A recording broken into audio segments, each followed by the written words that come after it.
Hello, എൻ്റെ ലൈഫിൽ നിന്നൊരു ചീത്ത ദിവസമായിരുന്നു കേട്ടോ. അന്നും നല്ല ദിവസമായിരുന്നു കേട്ടോ. എൻ്റെ സ്വന്തം ചേച്ചിയുടെ കൊച്ചിൻ്റെ പേര് വിളി പ്രോഗ്രാമായിരുന്നു കേട്ടോ ഇന്ന്. ആ പ്രോഗ്രാമിന് ഏറ്റവും ലാസ്റ്റ് വരുന്നത് ഞാനായിരിക്കും കേട്ടോ. എന്ത് ചെയ്യാൻ, എൻ്റെ സിറ്റുവേഷൻ അങ്ങനെ ആയിപ്പോയി കേട്ടോ. ഞാൻ പിന്നെ ഓടിപ്പടിച്ച വീട്ടിൽ നിന്ന് നേരെ വണ്ടിയെടുത്ത് ഹോളിലേക്ക് എത്തിയിട്ട് ഇവിടെ വന്നപ്പോഴത്തേക്കും ബീനാമയും അച്ഛനൊക്കെ പോകാൻ വേണ്ടി റെഡി ആയിട്ടിരിക്കുന്നത് കേട്ടോ. ഞാൻ വന്നിട്ട് പോകാൻ വേണ്ടിയിട്ടാണ് അവർ വെയിറ്റ് ചെയ്യുന്നത്. പിന്നെ ഞാൻ ബീനാമയും ഞാനും കൂടെ നേരെ സ്റ്റേജിൽ കയറി. എൻ്റെ കുഞ്ഞിന് ചിറ്റമ്മയുടെ ഒരു കുഞ്ഞ് ഗിഫ്റ്റൊക്കെ ഉണ്ടായിരുന്നു. അങ്ങനെ ഗിഫ്റ്റൊക്കെ കൊടുത്ത് ഞാൻ നേരെ ഞങ്ങൾ മൂന്ന് നാല് പേരും കൂടെ, അതായത് കുഞ്ഞപ്പും ഞാനും ആ ചേട്ടനും ചേച്ചി, ഞങ്ങളെല്ലാവരും കൂടെ ഫോട്ടോ ഒക്കെ എടുത്തിട്ടാ.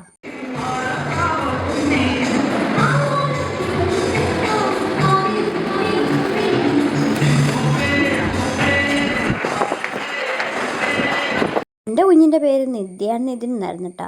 അങ്ങനെ പേര് റിവീലിംഗ് ഒക്കെ കഴിഞ്ഞിട്ടായിരുന്നു കേട്ടോ ഞാൻ വന്നത്. പക്ഷേ ഞാൻ ആ വീഡിയോ മിസ്സാക്കിയിട്ട് വീഡിയോ ഇതിനകത്ത് ആഡ് ചെയ്തിട്ടുണ്ട്. അങ്ങനെ ബീനാമ്മയും അച്ഛനും ഒക്കെ പോയിട്ടോ.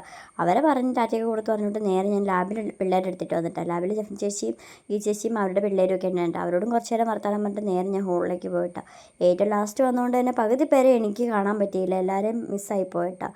ഞാൻ പിന്നെ ദഹിച്ച് പറഞ്ഞുകൊണ്ട് ജസ്റ്റ് ജ്യൂസും കുടിച്ച് നേരെ ഞാൻ ഇവരോടൊക്കെ വർത്താനം വിട്ടു. അഞ്ജലിയും കണ്ണമ്മനും. അഞ്ജലിക്കാണെങ്കിൽ വീഡിയോ കാണുന്നതേ ഇഷ്ടമല്ല കേട്ടോ. അതുകൊണ്ടാണ് അവൾ ഫേസ് പൊത്തുന്നത്.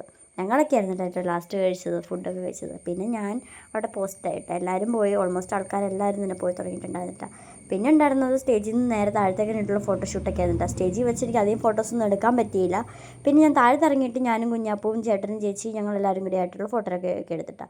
ഇപ്രാവശ്യം ഫോട്ടോഗ്രാഫർ നവീൻ ചേട്ടൻ തന്നെയായിരുന്നു കേട്ടോ. അങ്ങനെ പ്രോഗ്രാമൊക്കെ കഴിഞ്ഞ് നേരെ ഞങ്ങൾ വീട്ടിലേക്ക് വന്നു. വീട്ടിൽ വന്നിട്ടുള്ള കലാപരിപാടി എന്ന് വെച്ചാൽ ഗിഫ്റ്റ് പൊട്ടിക്കലായിരുന്നു. കുറേ ഗിഫ്റ്റുകൾ ഉണ്ടായിരുന്നതുകൊണ്ട് ഓരോന്നോരോന്ന് വൺ ബൈ ആയിട്ട് പൊട്ടിക്കണേന്നിട്ടാ. ഞാൻ ലേറ്റായിട്ട് വന്നതുകൊണ്ട് എനിക്ക് ഒത്തിരി വീഡിയോസൊന്നും എടുക്കാൻ പറ്റിയില്ല. എനിക്ക് പറ്റുന്ന പോലെയല്ല ഞാൻ കവർ ചെയ്തിട്ടുണ്ടായിരുന്നിട്ടാ. ഞാൻ നാളത്തേക്കാട് വീട്ടിൽ പോകാം. പറ്റാ.